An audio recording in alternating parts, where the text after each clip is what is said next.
This conference will now be recorded. चलें जनाब, ये क्वेश्चन था कि आपने एक एसेट खरीदा है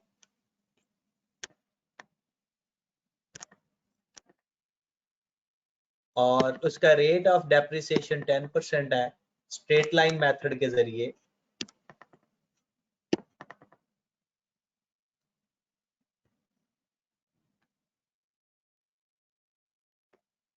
और रिवैल्यूएशन मॉडल उसने अडॉप्ट किया हुआ है।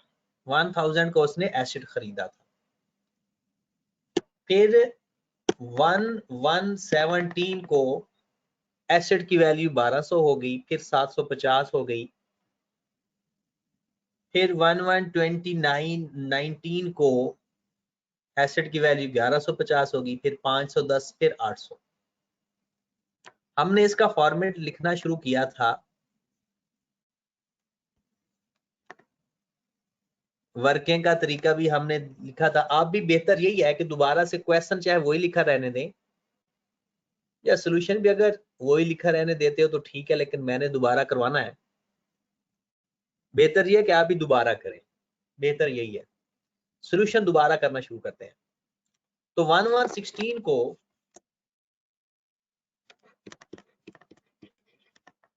हमने एक एसेट खरीदा, एसेट डेबिट कैश या बैंक क्रेडिट 1000 से।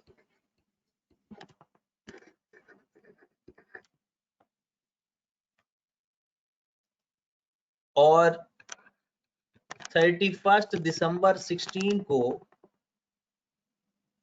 हमने एक एंट्री पास की इसकी डेप्रिसिएशन की।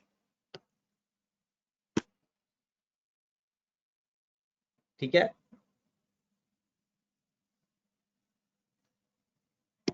तो डेप्रिसिएशन की एंट्री क्या पास होगी? Depreciation debit, accumulated depreciation credit 100 से। ये तो एंट्री पास होगी 2016 के साल की। हर साल की अपनी एंट्रीज होती हैं, ओके की बात। और अगर आपका एसेट डेप्रिशिएट रीवैल्यू ना हो, अगर आपका एसेट रीवैल्यू ना हो, आपने वर्किंग में डेट भी ऐड कर ले, ज्यादा बेहतर है। डेट,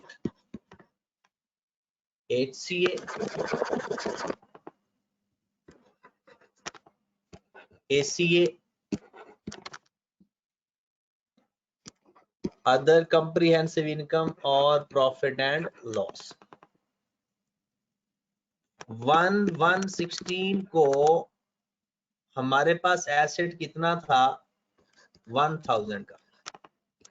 आपको यह भी पता होना चाहिए कि अगर एसेट रीवैल्यू ना हो तो एक्चुअल कैरिंग अमाउंट और हिस्टोरिकल कैरिंग अमाउंट एक ही चीज होती है। ये चेंज उस वक्त होती है जब एसेट रीवैल्यू होता है। 31 दिसंबर तक आपका एसेट 100 तक का डेप्रिशिएट हो चुका था,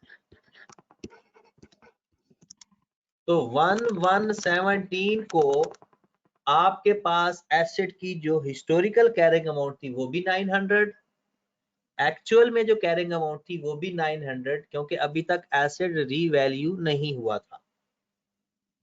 अब आ जाओ अपने क्वेश्चन की तरफ देखो। 1117 को आपके एसेट की वैल्यू चेंज हो गई है।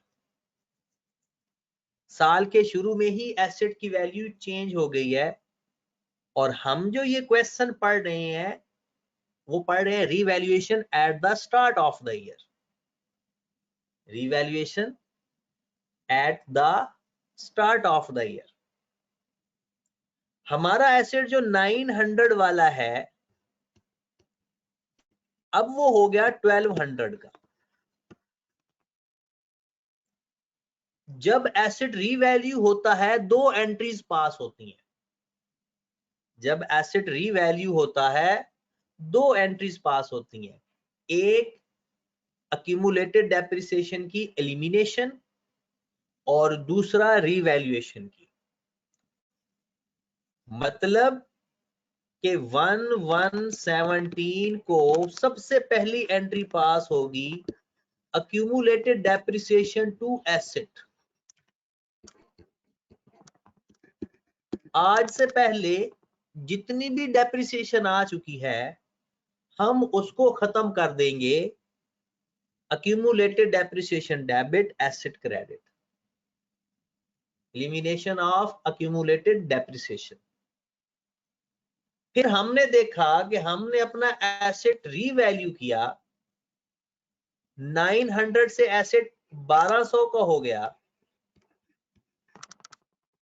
हमारे एसेट की वैल्यू 300 से बढ़ गई, रीवैल्यूएशन सरप्लस आ गया। अगर पहले कोई लॉस पड़ा होता तो वो रिवर्स करते, इस क्वेश्चन में तो लॉस पड़ा ही नहीं हुआ। अगर पहले कोई लॉस पड़ा होता तो पहले उसको रिवर्स करते, लेकिन इसमें तो कोई लॉस ही नहीं है। तो फिर हम क्या करेंगे, direct asset debit, revaluation surplus credit या ओसीआई क्रेडिट 300 से। ये दोनों एंट्रीज होती हैं जब जिस दिन एसेट रीवैल्यू होगा, बस। अगर एसेट रीवैल्यू नहीं होगा तो ये दोनों एंट्रीज पास नहीं होंगी। फिर 2017 का साल एंड हुआ,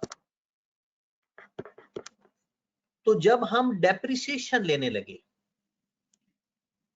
31 दिसंबर 17 की, हिस्टोरिकल कॉलम के अंदर तो रीवैल्यूएशन का इफेक्ट ही नहीं आता।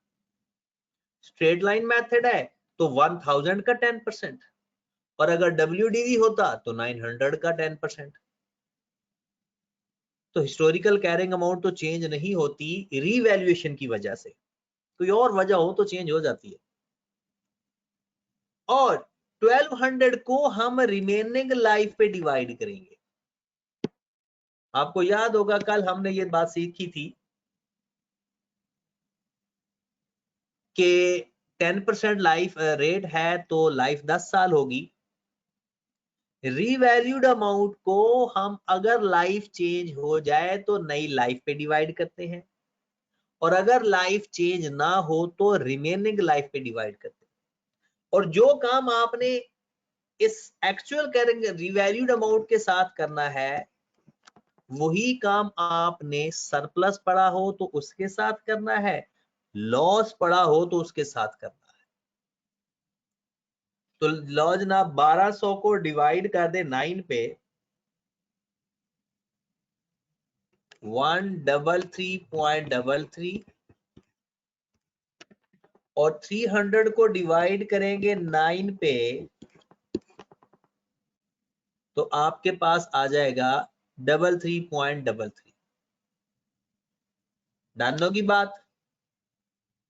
और ये हमेशा इन दोनों का डिफरेंस सेम आएगा, यानी इन दोनों का डिफरेंस आपकी ये वैल्यू हुआ करेगी।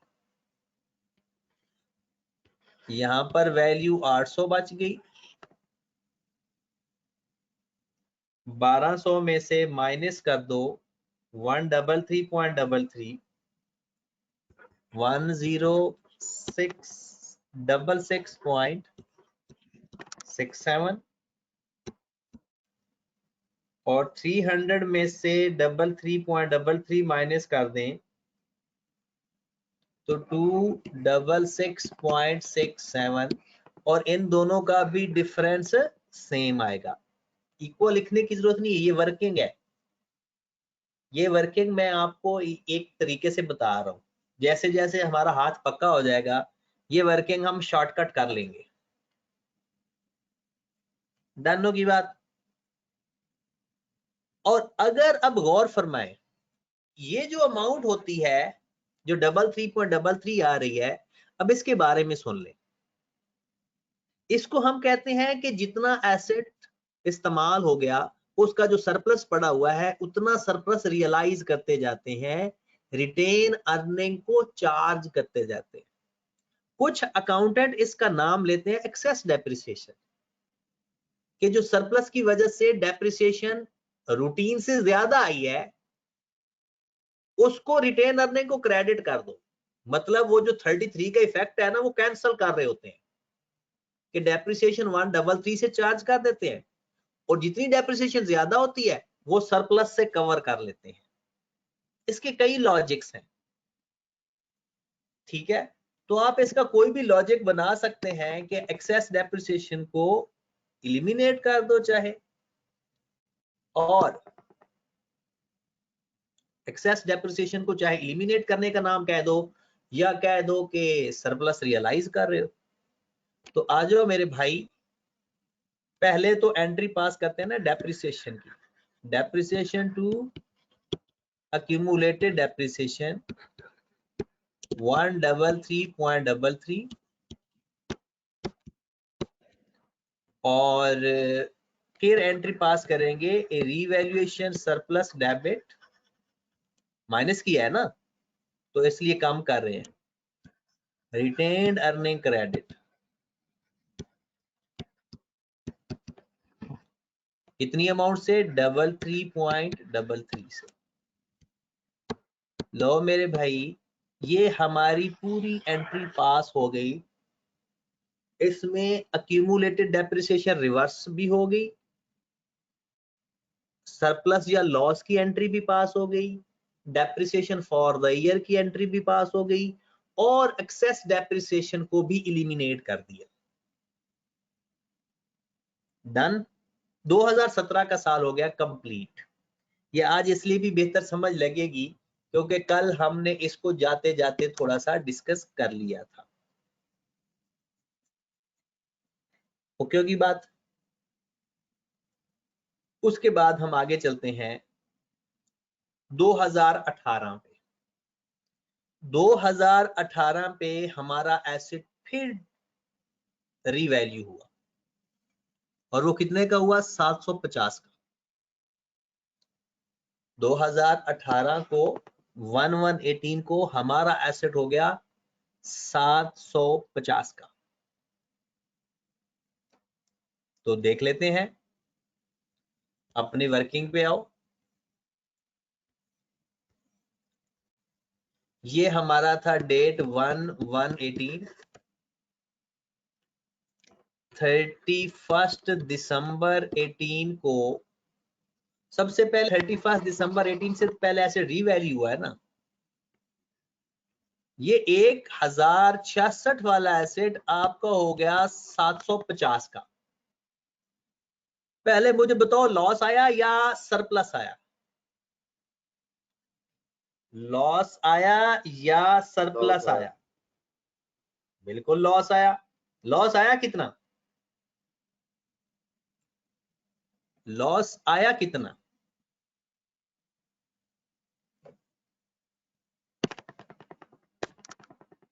लॉस आया कितना? अमाउंट कितनी है? 1066.67 और 750 का डिफरेंस लेंगे तो वो बनता है 316.67। तो मेरे भाई जितना सरप्लस पड़ा हुआ है पहले वो खत्म करेंगे।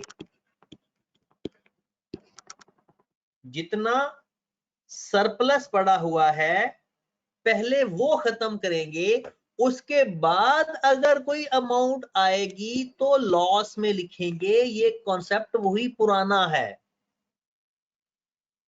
दोबारा सुन लें, अगर सरप्लस पहले पड़ा होगा, अगर उसी के अंदर ही सारा एडजस्ट होता तो हम लॉस की तरफ जाते ही ना। मतलब अगर लॉस की अमाउंट 266 से कम आती तो हम लॉस में जाते ही ना। ये वही कॉन्सेप्ट है कि उस वक्त तक लॉस नहीं लिखेंगे जब तक के सरप्लस पड़ा हुआ है। ओके होगी बात। हमारा रिवैल्यूएशन का काम हो गया। दो एंट्रीज पास करते हैं। आ जाओ जरा एंट्री पास करते हैं। 1/1/18 को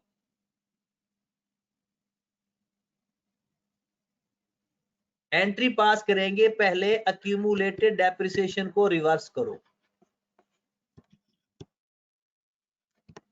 133.33 और जो पहले हो चुकी है ना रिवर्स 100, वो दोबारा नहीं रिवर्स करनी।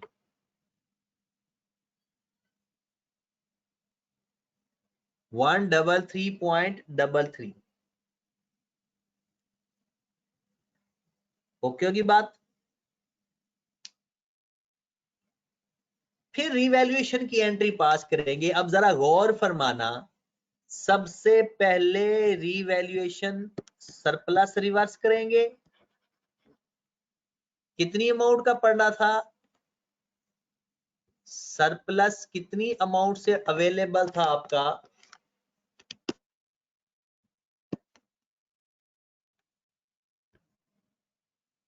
266.67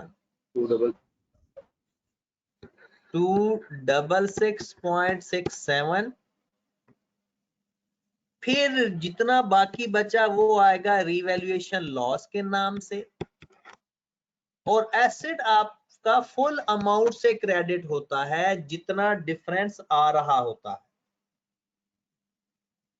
वो फुल अमाउंट से क्रेडिट होगा 3116.67। लो मेरे भाई, जब भी सरप्लस या लॉस आता है ना, सरप्लस आए तो लॉस को रिवर्स करते हैं, लॉस आए तो सरप्लस को रिवर्स करते हैं अगर हो तो, नहीं है तो फिर तो कोई चक्कर ही नहीं है।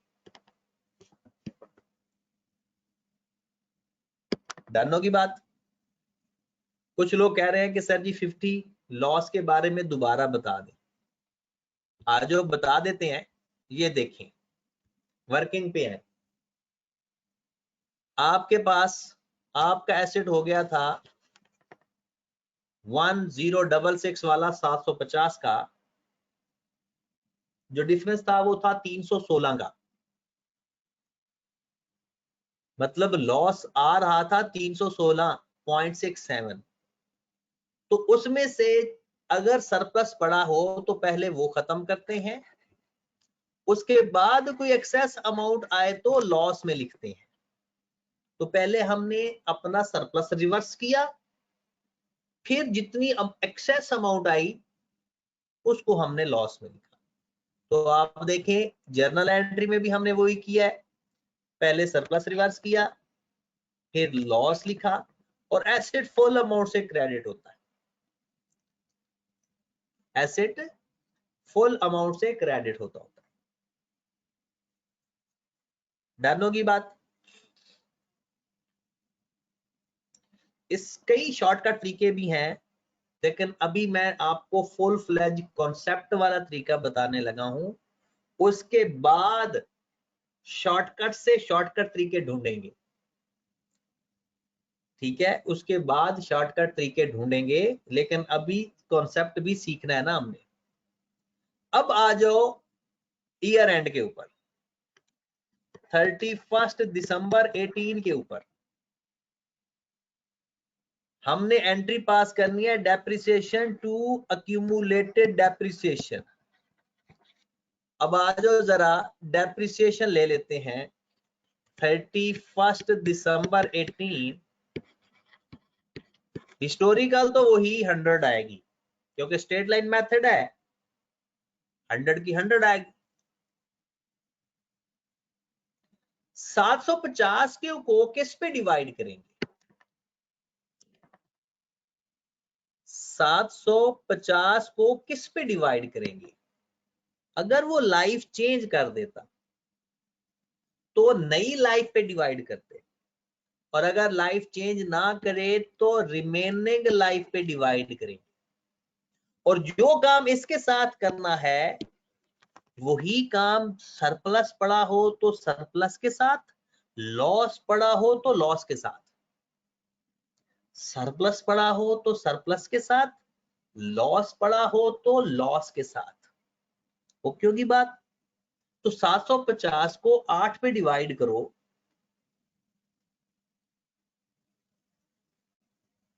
93.75। और 50 को भी 8 पे डिवाइड करो तो 6.25। आप चेक करके देख लें, इनका डिफरेंस बराबर ही आएगा। 100 और 93.75 का डिफरेंस लें तो 6.25 ही आएगा। तो हमारे पास 1119 को जो हिस्टोरिकल कैरिंग अमाउंट आ रही है वो 700 आ रही है। 750 में से 93.75 माइनस करें तो 656.25 और 50 में से 6.25 माइनस करें तो आ जाता है 43.75। इनका डिफरेंस भी चेक कर लें, 43.75 ही आएगा। अब जरा डेप्रिसिएशन की मैं एंट्री पास करने जा रहा हूं। 93.75, क्या ये एक्सेस डेप्रिसिएशन है या नहीं? क्या 93.75 एक्सेस डेप्रिसिएशन है या नहीं? आंसर देना है यस या नो। No sir. नो। तो फिर एक्सेस डेप्रिसिएशन की एंट्री भी पास नहीं होगी। एक्सेस डेप्रिसिएशन की एंट्री उस वक्त पास होती है जब डेप्रिसिएशन हिस्टोरिकल से ज्यादा आ रही हो या आपके वर्किंग के अंदर सरप्लस बैलेंस में पड़ा हो। तो बहुत ही इंपॉर्टेंट बात सीख लो, और ये आखिरी बात है कॉन्सेप्चुअल। ये जो हमने 50 के साथ ये 6.25 किया, ये वर्किंग के अंदर करेंगे, इसकी कोई एंट्री पास नहीं होती। सरप्लस हो तो एंट्री पास होती है, वर्किंग भी होती है, लेकिन लॉस के केस में वर्किंग के अंदर वो चीज आएगी लेकिन उसकी एंट्री पास नहीं होगी। उसकी क्या वजह है? क्योंकि ये जो लॉस आ रहा है हमारा, वो already profit and loss account के अंदर होता है, तो दोबारा से उसको रिटेन अर्निंग में लिखने की जरूरत नहीं होती। जो रिवैल्यूएशन सरप्लस होता है वो क्योंकि पहले प्रॉफिट एंड लॉस अकाउंट का हिस्सा नहीं होता, इसलिए एक्सेस डेप्रिसिएशन को सेटल करते हैं। दोबारा सुन लें, लॉस की वर्किंग वैसे ही करते हैं जैसे सरप्लस की होती है, लेकिन जो उसकी रियलाइजेशन होती है, सरप्लस के केस में एंट्री पास होती है, लॉस के केस में एंट्री पास नहीं होती, वर्किंग जरूर करते हैं। बस बात खत्म होगी। अब आ जाओ 1119 के ऊपर। आ जाओ जरा क्वेश्चन की तरफ चलते हैं कि 1119 को हमारा एसेट हो कितने का गया था? 1150 का। 1119 को हमारा एसेट हो गया था 1150 का। मुझे चारों एंट्रीज पास करके दें। 4 बनती हैं या 3 बनती हैं? 4 बनेगी या 3 बनेगी? 2 मिनट का टाइम है आपके पास, चारों एंट्रीज पास करें। रिवैल्यूएशन के केस में आपका एसेट 1150 का हो चुका है। जल्दी करें, एंट्री पास करें। फेयर वैल्यू कितनी हो चुकी है? 1150 की। 2 मिनट टाइम दे रहा हूं, बल्कि 4 मिनट दिया। क्या याद करोगे? लेकिन एंट्री बनाओ इसकी।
एंट्री पास करने के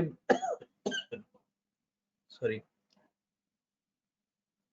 एंट्री पास करने के बाद बता जरूर देना है, ताकि पता चल जाए कि कितने लोगों की एंट्री पास हो चुकी है।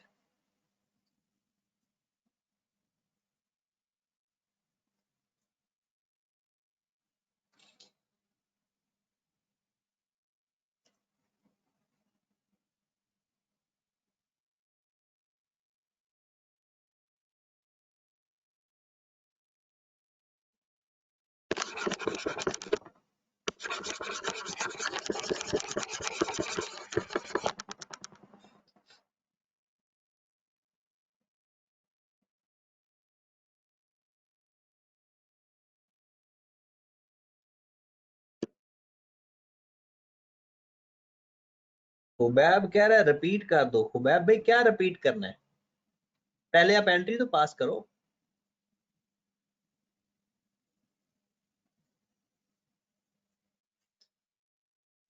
सिराज का हो गया।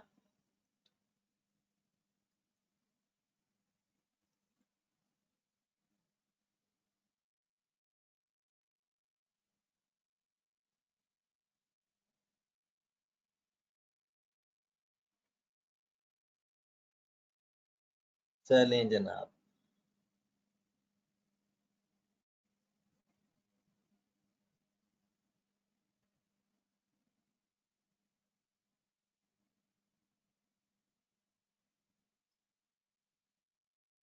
सारा शफीक आपका हुआ है या नहीं?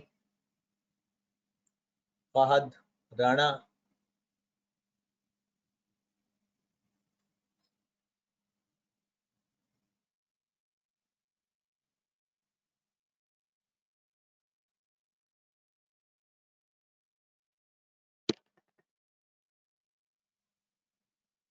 सबूर भाई, किदत ऑन, गानिया, जल्दी करो, सुस्त हो गए हो।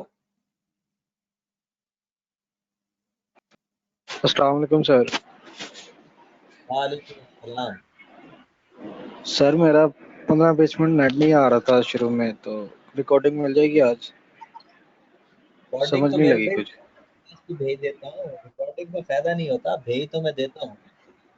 सर जी मैं तो डेली क्लास लेता हूँ, आज मेरा नेट नहीं आ रहा था। चलें फिर करते हैं स्टार्ट। आपकी एंट्री मैच करो जरा, किसकी एंट्री ठीक है और किसकी एंट्री ठीक नहीं। और ये 2 नंबर की एंट्रीज होती हैं पूरे साल की, ठीक है, 2 मार्क्स की एंट्रीज होंगी। आ जाओ जरा पहले वर्किंग कर लें।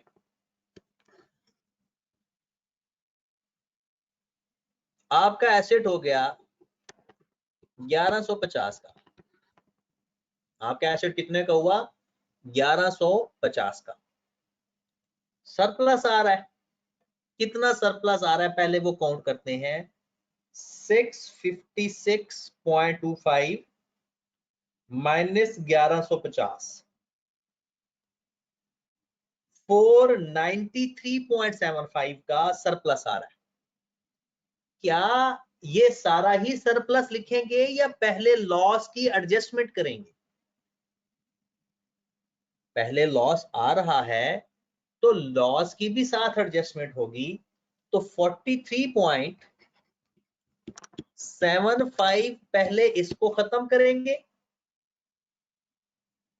उसके बाद जो अमाउंट बचेगी 450 वो सरप्लस में लिखेंगे।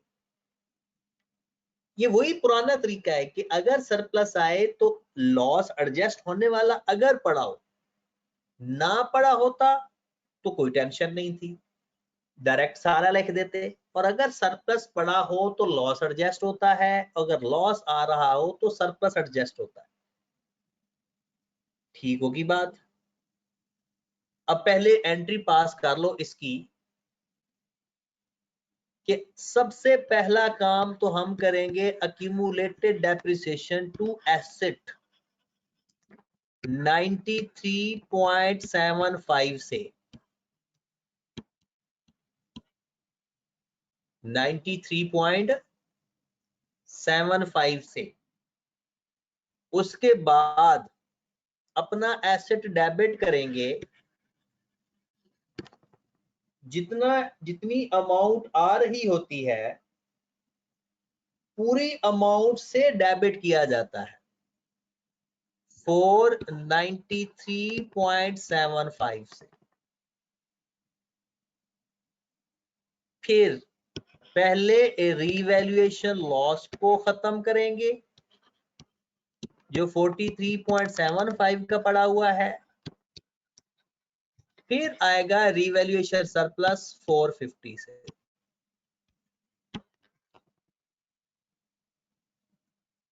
डन होगी बात। उसके बाद डेप्रिसिएशन का जिक्र करेंगे 31 दिसंबर 19। आज जरा इसको डेप्रिशिएट भी कर लें। 31 दिसंबर 19, क्योंकि कॉस्ट स्ट्रेट लाइन मेथड है, डेप्रिसिएशन 100 ही रहेगी। 1150 को अब किस पे डिवाइड करोगे? 7 पे, और 450 को भी 7 पे।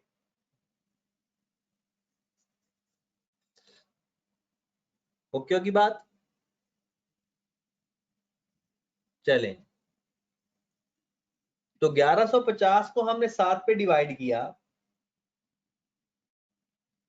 तो वैल्यू आ गई 164.29,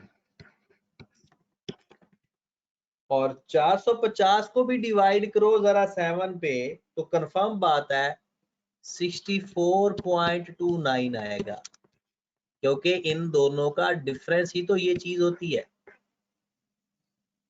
और अब डेप्रिसिएशन एक्सेस भी है, और एक्सेस डेप्रिसिएशन आती तब है जब बैलेंस के अंदर सरप्लस नजर आ रहा हो, राइट। अब इसकी एंट्री बना लेते हैं। जी जनाब, डेप्रिसिएशन टू accumulated depreciation 164.29, और फिर एक्सेस डेप्रिसिएशन की एंट्री होती है रिवैल्यूएशन सरप्लस डेबिट या OCI debit, retained earning credit 64.29। 64 लो जनाब, ये टोटल एंट्रीज 4 थी और हमने समझा कि ये 4 नंबर की समझ लो। तो बताएं आपके कितने नंबर आए? अगर 2019 की एंट्रीज 4 नंबर की हूं, मतलब सारी एंट्रीज एक एक नंबर की, तो आपके कितने नंबर बने? सारे अपने नंबर 4 ही लिख रहे हो। असल में ना इन एंट्रीज को रट्टा नहीं लगाना, कुछ समझना भी है। अहमद के 3.7 है। चले जी, ये था 2019। अब हमारा एसेट अगला रीवैल्यू हुआ 2020 में, और वो हो गया 510 का। जल्दी से फिर 2020 की एंट्रीज पास करें। हमारा एसेट हुआ 510 का। 4 मिनट का टाइम वही आपके पास है। 1/1/2020 को जल्दी से, बल्कि दोनों साल की एंट्रीज पास कर दें। 2021 की भी एसेट 510 हुआ 2020 में, और फिर 800 का हुआ। ठीक है, टाइम भी आपके पास 8 मिनट है, और एंट्रीज भी 8 नंबर की हैं। तसल्ली से देखते हैं कौन क्या करता है। कहीं इर्द गिर्द सोना नहीं है, करना है सवाल।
जब सवाल हो जाए तो डन का मैसेज कर देना।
दोनों सालों की एंट्रीज पास करनी है।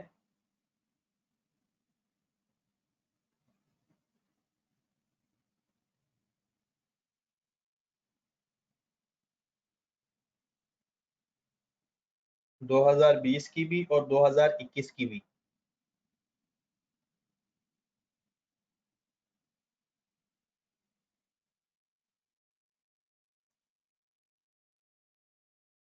एक मिनट अभी रहता है आपका।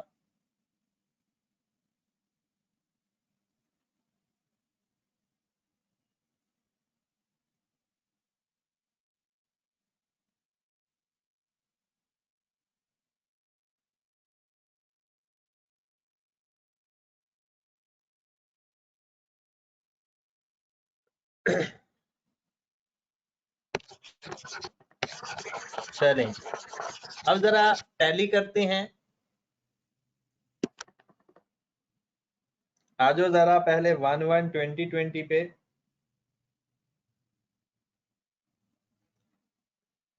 वर्किंग पे चलते हैं।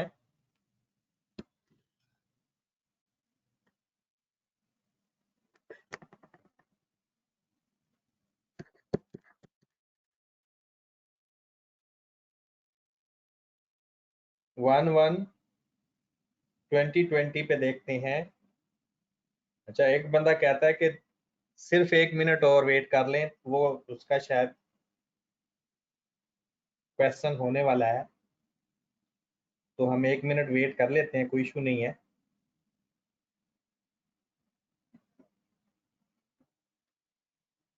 ताकि उसका क्वेश्चन हो जाए।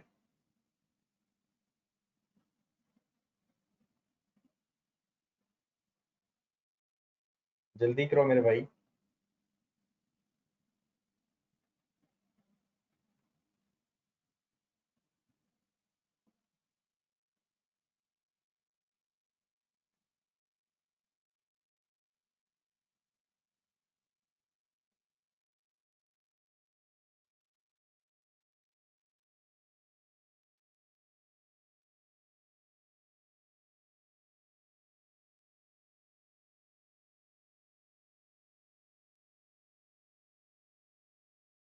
हो गया?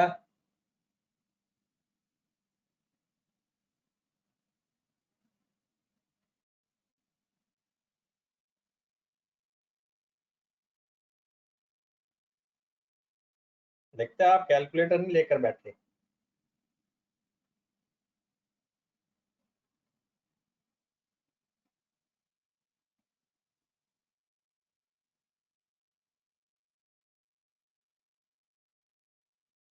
क्योंकि कैलकुलेटर अगर लेकर बैठे होते तो इतना ये सवाल लेंथी नहीं था।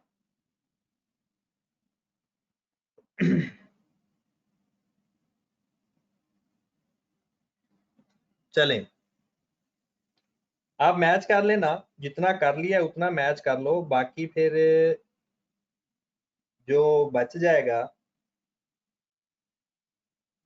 वो बाद में आप देख लेना।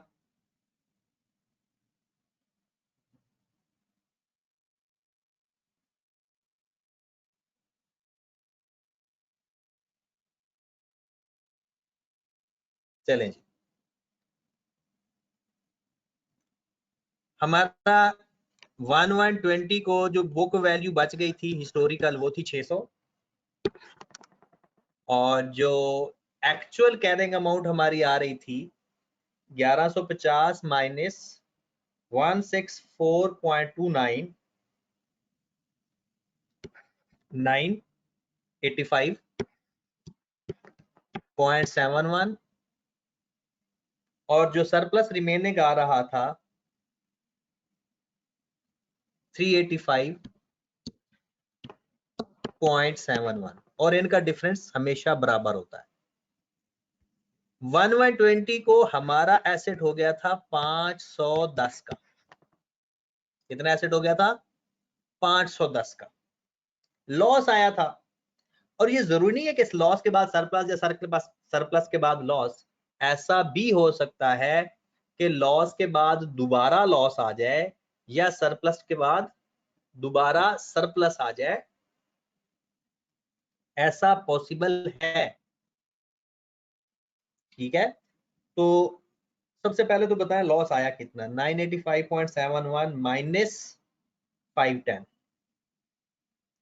475.71 का, जिसमें से हम 385.71 पहले अपना सरप्लस खत्म करेंगे, उसके बाद लॉस लिखेंगे। राइट, डेप्रिसिएशन भी साथ ही ले लेते हैं क्योंकि आप तो ले चुके हो ना। 31 दिसंबर 20 ये हो गया 500 का, सॉरी डेप्रिसिएशन होगी 100 की। 510 को किस पे डिवाइड किया आप लोगों ने? 6 पे, और 90 को भी किस पे डिवाइड किया? 6 पे। तो 510 को 6 पे डिवाइड किया तो कितना आ रहा है? 85, और 90 को 6 पे डिवाइड किया तो 15। डिफरेंस वो बराबर ही आएगा, ये बात पक्की है, और इस बात की निशानी भी है कि हमारा आंसर सही डायरेक्शन में जा रहा है।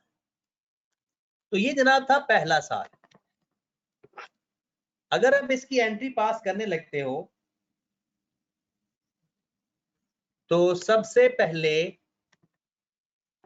accumulated depreciation to depreciation, sorry asset 164.29,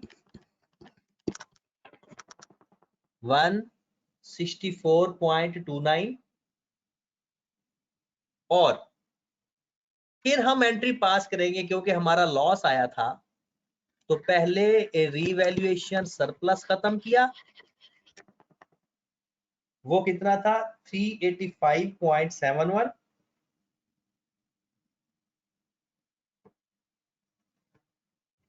पहले सरप्लस कितना रिवर्स किया था 385.71। 385.71। फिर जो बच गया वो लॉस पे चला गया 90 और एसेट पूरी अमाउंट से क्रेडिट होगा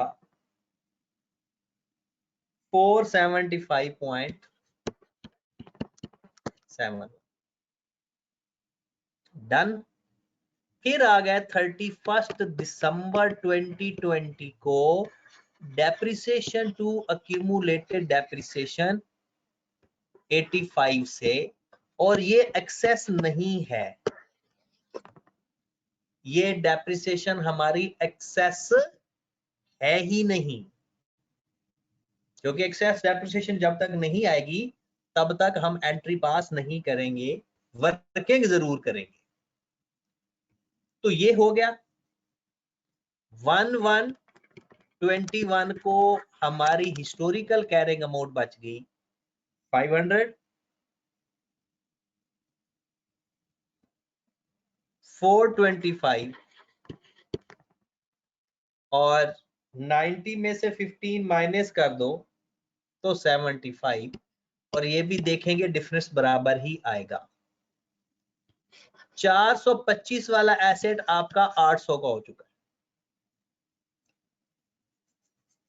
425 वाला एसेट आपका 800 का हो चुका है। पूरा 350 425 में से माइनस की 800, 375 से आपके एसेट की वैल्यू बढ़ गई 375 से। पहले 75 रिवर्स किया, उसके बाद 300 लिखा, और आपको इंटरेस्टिंग बात बताऊं, इसका डिफरेंस 300 आ रहा है। हिस्टोरिकल अमाउंट का और फेयर वैल्यू का जो डिफरेंस होता है ना, या वो सरप्लस होता है या वो लॉस होता है। मैं अभी लिंक ऐसा ऐसा बताता जाऊंगा। हिस्टोरिकल कैरिंग अमाउंट का और फेयर वैल्यू का जो आपस में डिफरेंस आता है ना, वो हमेशा, अगर एक्चुअल यानी रीवैल्यूड अमाउंट ज्यादा आ रही है तो सरप्लस, कम आ रही है तो लॉस। किसी भी क्वेश्चन में उठाकर देख ले, किसी भी क्वेश्चन में उठाकर देख ले। पिछले क्वेश्चन में देखे 600 और 500 का 10 का डिफरेंस 90 था। ये सारे आपस में इंटरलिंक्ड हैं। मेरा तो कभी ये सवाल गलत हो ही नहीं सकता था, क्योंकि मुझे पता चल गया था कोई गलती होती थी तो वो डिफरेंस खराब हो जाता था। चलो अभी आप दो डिफरेंस ही मैच रखो, अब आ जाओ। एंट्री पास करने से साथ साथ पहले इसकी डेप्रिसिएशन भी खत्म कर लेते हैं। 31 दिसंबर 21 हिस्टोरिकल तो 100 ही आएगी। 800 को किस पे डिवाइड करेंगे 160, तो फिर 300 को भी किस पे डिवाइड करेंगे 5 पे, तो ऑटोमेटिकली 60 आएगा।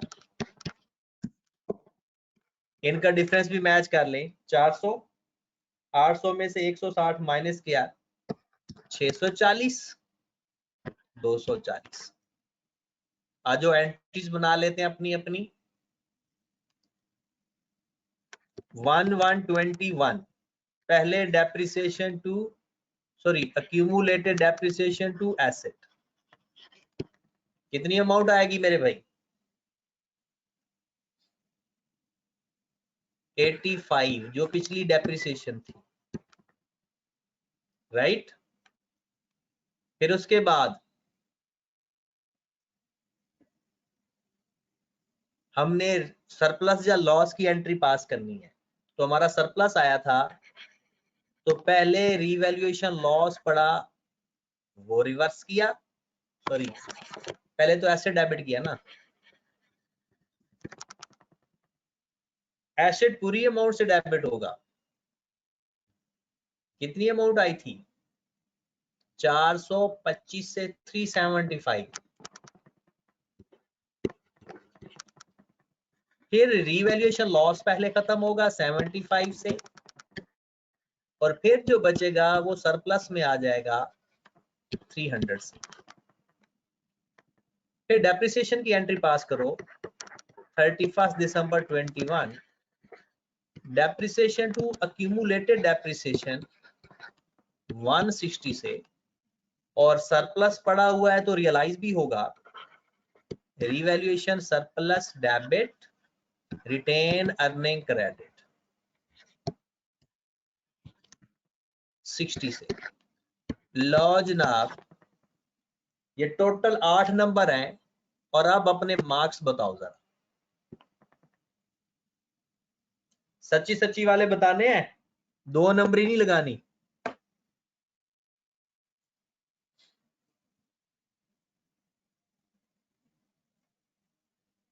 चलें जी, अब मैं क्वेश्चन लिखने लगा हूं जो आपने कल घर से करके आना है।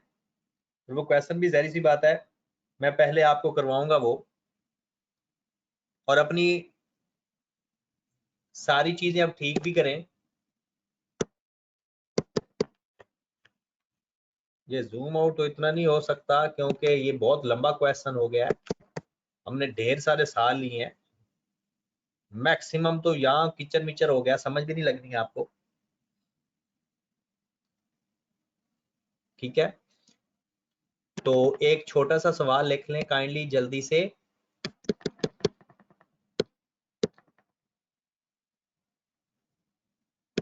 ठीक है, जो आपने कल घर से करके आना है।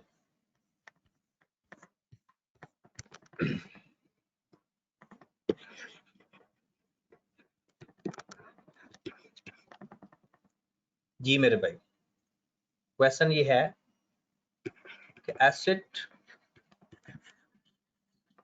Purchased at 1/1/2017 for ₹8,000, rate of depreciation 10% WDV,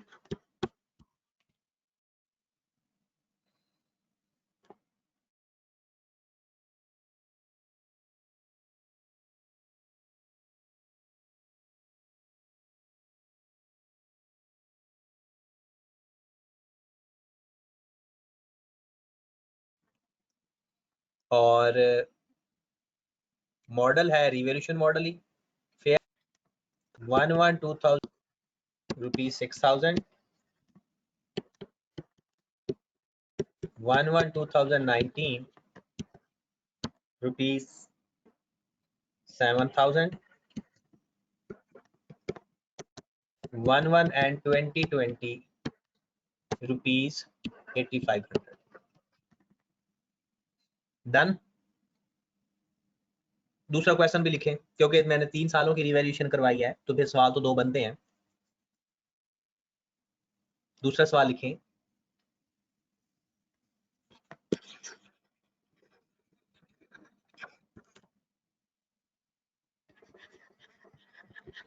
asset purchase किया एट 1/1/2018 ₹500,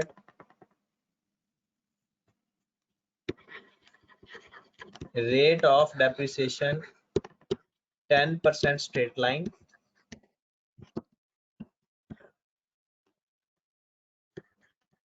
fair value at 1/1/2019